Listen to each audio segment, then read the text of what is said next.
Het betonelement moet Joet dwars in het Van Heiningsma-kanaal lutsen worden. Nadat het helemaal te plak is, wordt het naar de boeiem afzonken. Op die wijze kan er een autodiek onder het Van Heiningsma-kanaal gebouwd worden. Het is heel krekt werk om het betonelement maar grote lieren op het goede plak te krijgen. Oké, lier 4, je mag een meter halen.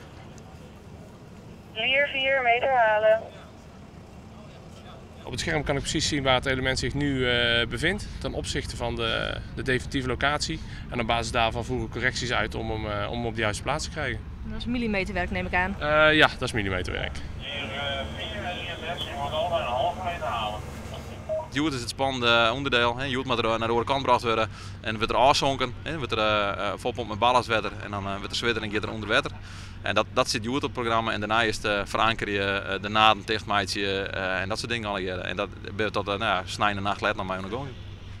Na het weekend kan de skipveert weer gebruik maken van het kanaal. Daarna wordt werken aan de sneldik. Verkeer kan er dan om Christiet heen al gebruik van maken.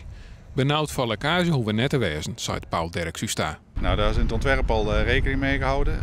De wanddiktes zijn daar op een bepaalde dikte voor bepaald.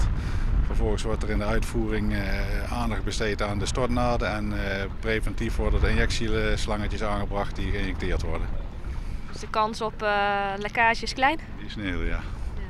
En hoe lang moet het blok beton mee kunnen? Nou, de ontwerplevensduur van dergelijke constructies is 100 jaar.